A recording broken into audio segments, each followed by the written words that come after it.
Hi, welcome to Crazy Conscious Relationships. I'm Tanya. I'm Andrew. It's good to see everybody. We're on location today on our nature walk at Bayfront Park in southern Alabama, not far from where we live.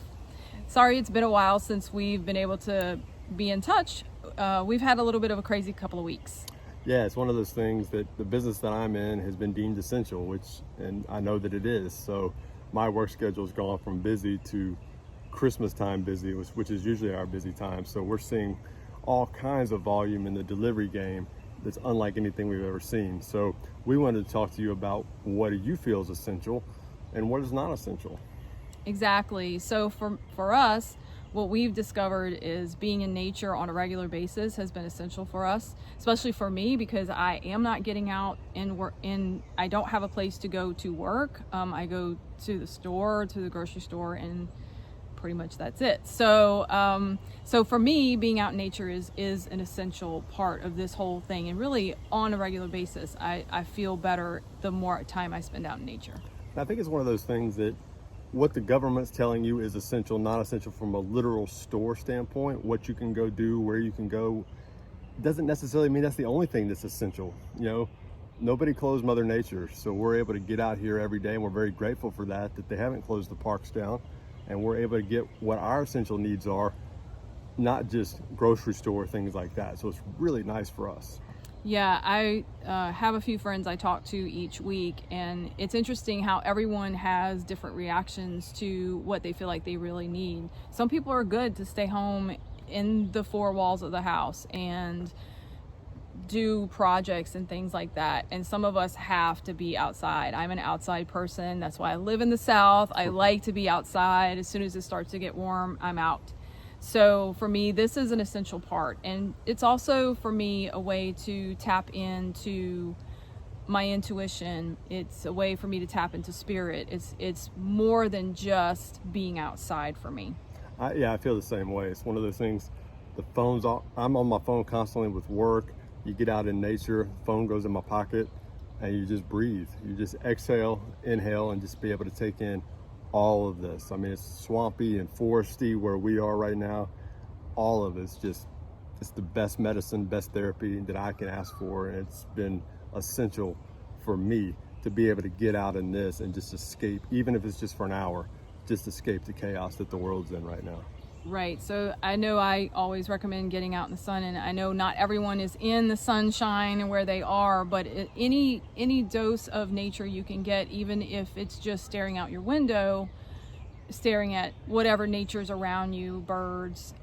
It's great to put a bird feeder out. It is spring, so maybe put a bird feeder out, draw nature to you if you can't get out for whatever reason. Even if you live in a city, you can find a way to maybe put a little bird feeder out or something so that nature will come to you, because it is very healing. It's it's what we were made to do. It's our true nature to be in nature.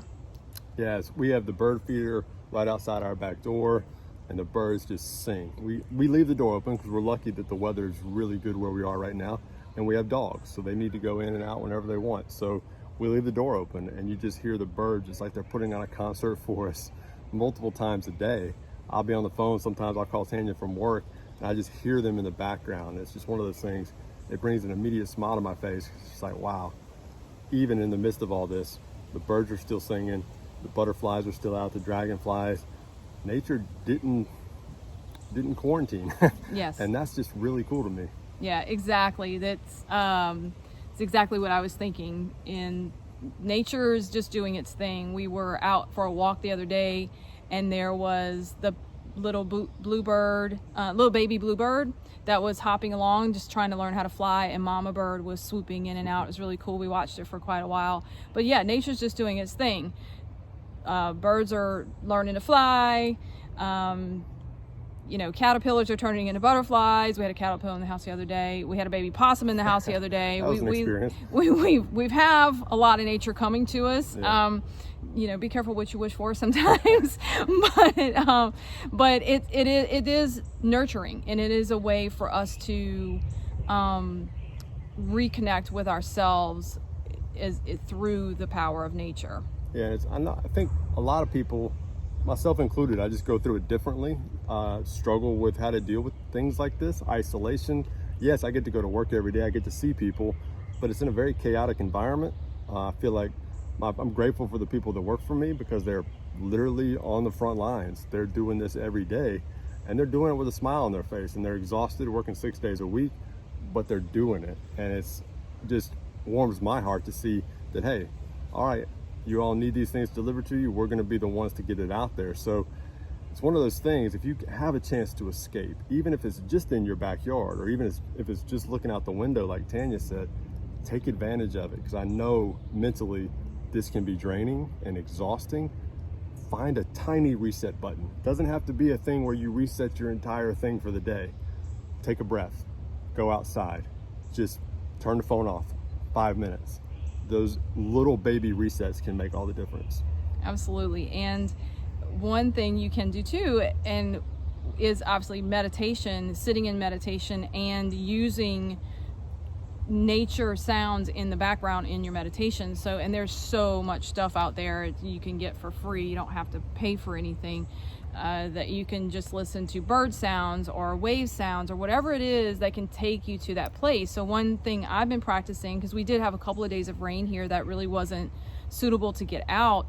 So what I did was I've been doing these meditations that are more journeying type meditations, so very visualization focused, and you go on the journey and they play the drums in the background and you're able to just go wherever it is you want to go. So I've traveled all over in my meditations, and then be able to really, places I've actually been, places that may or may not even exist. And so we can use our imagination too as part of this. If the environment is contained where we can't get out of it, like in the case of down here when it's raining and I really can't get out, meditation's my other way of being somewhere else, just propelling myself to another place, and then, you know, tapping into the breath. And it's 100% possible to do this. And this is, to me, just part of living a conscious life. Being aware of, like, okay, this is uncomfortable that I cannot leave the house. This is uncomfortable that I'm not able to socialize and do the things I normally do. So how can I address that and just go into it? So it's been a big challenge for me this whole time, and actually a chance to deepen my spiritual practices. I've noticed something just driving to work every day. I drive by some really cool trees, and the way the sun is coming up, because I leave really early in the morning, the light just goes through the trees. I'm not able to stop and experience that up close and personal with the trees, but I glance over and I see that, and there's just something that's kind of comforting when you look over and you see the way Mother Nature is allowing the sun to come through the trees, and the greens and the yellows they just come in bold, almost neon type color. And it's a good way for me to start the day. So just because you can't get out sometimes, just take a look out the window. I really do think it's something that can help you. It helps me. So just give it a try. It's not going to cost you anything. It's just going to be one of those things that, hey, if I can reset just for a minute, it's just going to be something I need to do. And it's okay to do that. And like Tanya said, it's okay not to fight it. I've heard people say before, I'm going to fight this disease, I'm going to fight this situation.